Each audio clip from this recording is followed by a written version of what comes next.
My name is Eileen Jacobson. I'm a marriage and family therapist in private practice. I am also a mom of 7 children and a grandma of 4 grandchildren. I've noticed with the couples that come in to see me that there are some things that are in common. The first thing is that they really don't want to be fighting. They hate it. They hate that the same fights come up over and over again, and they seem to be fighting over things that they really don't care about. And they can't understand why there's so much emotion behind things that really seem so small.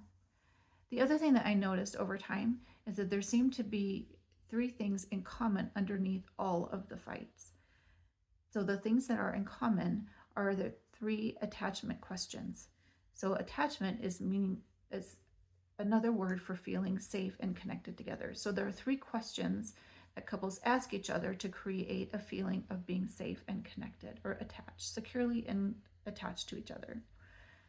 So those 3 questions that they ask each other underneath their conversations and their interactions every day are: first, are you there for me? Second, do you care how I feel? And third, am I enough for you? So you might be thinking, well, I don't really ask those questions in my relationship with my partner. So it's because those questions aren't asked in an explicit or obvious kind of way, they're really easy to miss. I think if you look back over the last few days with your partner, have you done things to let your partner know that you care about them, that it matters to you how they feel, that you have got their back, that you're a team, that they're important to you? So those things that you do are answering that question, even without making it a stated thing. So little things like deciding if you're going out to eat, like deciding where you go, asking their opinion about something, that's saying that you care how they feel. Trying to be considerate of them, that's saying that you're there for them. And then if you express appreciation or compliment them, that means that you're giving them your reassurance that they're enough for you. So saying that to your partner that they're enough for you doesn't mean that you're not frustrated with them from time to time. We're all human, and of course there are going to be times when you're frustrated. But in general, you're giving them the reassurance that you're glad that they're with you and that you're happy that they're part of your life. So couples who are doing well together, those questions that they ask little all the time over little and big things create a feeling of connection and security, because those questions are answered with a yes most of the time. And when there's a no answer, so when they kind of let each other down on one of those questions and it's a no, then the repair happens pretty quickly. It's brought up, there's an apology and a repair, and then they move on pretty smoothly. So the problem happens when there's a no answer to one of those questions, like, oh, this person's not there for me, they don't care how I feel, or it seems like they're saying, no, I'm not enough for them. When there's a no answer, and then it's not repaired, and especially when it gets to be in a spiral where the no answer given to one person means that there's then a no answer given back to the other person, and so the no's go back and forth in a spiral, and then both end up feeling really terrible and disconnected at the end. So this might be easier to show in an example. So we've got a hypothetical situation with Tom and Sarah. So let's say Tom and Sarah have a very fussy toddler that by dinner time is at the end of her rope, and so Tom and Sarah generally make dinner together to be able to cope with this very fussy toddler.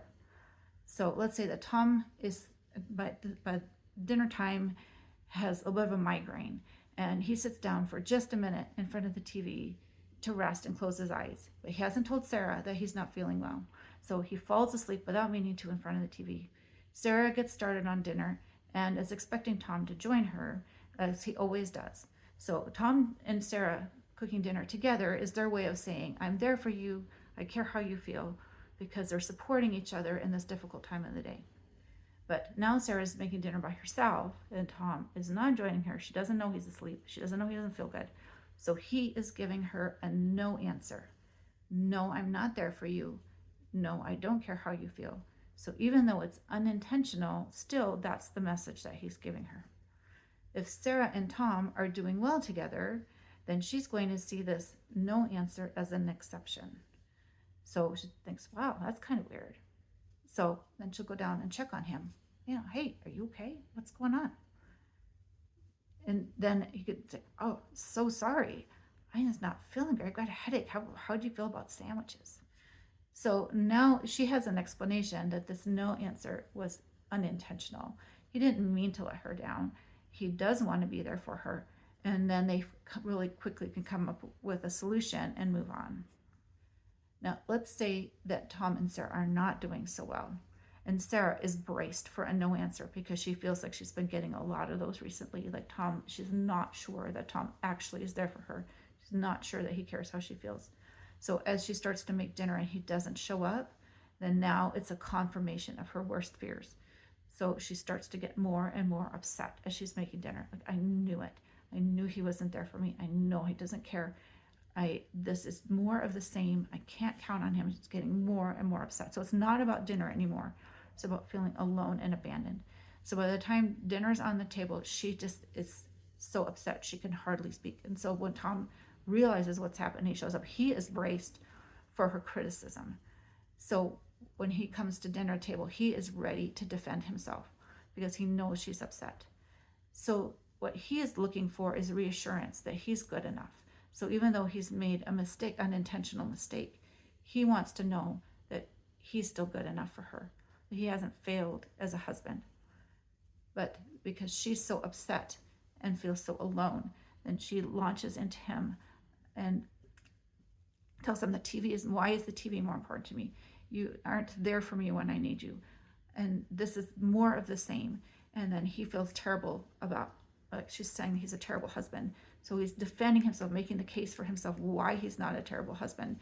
But because he's defending himself and pushing her away, then now she feels more alone because she's just gotten a no answer again, that no, he's not there for her. Really, he's not. He doesn't care how she feels. So then she escalates more, looking for more reassurance. But it doesn't sound like she's asking for reassurance. It sounds like an attack. Because it sounds like an attack, now Tom feels more criticized and more like he's getting the no answer, that no, really, he's not enough for her. And so he's more defensive. So they're spiraling together, giving each other these repeated no answers instead of giving each other reassurance. So at this point, Tom just grabs the dinner and goes back down to the TV, feeling like he can never be enough and that he never gets a break. And Sarah feeling like she's not supported and she's always going to have to be alone. So, and both of them just not getting what they both need and they both have been asking for is for reassurance.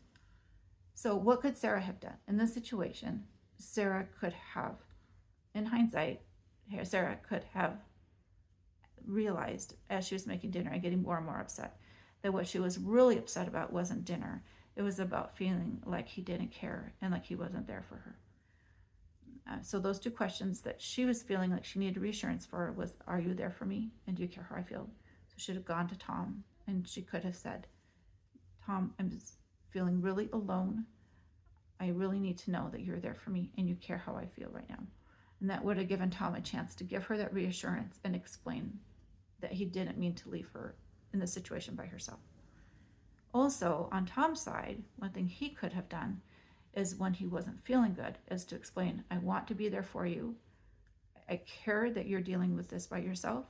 I just don't feel good. Is there something we could do that's more simple for dinner? Because I just am not feeling good. So when couples know what those questions are underneath, it gives them a chance to talk about it directly instead of getting caught up in the content. So it's not about dinner, it's not about chores, it's not about kids, it's not about money or the budget or the in-laws or whatever. It's about one of those three things underneath. And if couples can address those questions directly and give each other that reassurance, then they can feel connected and safe with each other. And then you can go on to talking about the in-laws or the chores or the budget or whatever it is on the surface. Then you can problem solve. But if you try and problem solve before you've done the connecting and the reassuring, then it always goes back into the spiral again.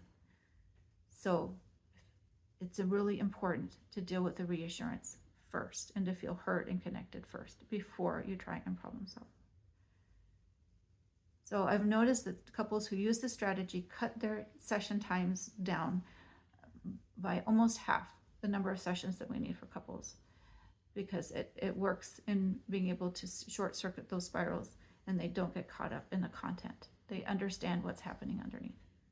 So if you are interested in having more of these hypothetical scenarios to work with, to be able to spot those questions, to be able to figure out how to do that, and to be able to apply those, then on my website, bestillec.com, bestillec.com, there's scenarios like this that will show you how to find spot those questions, and that's for free.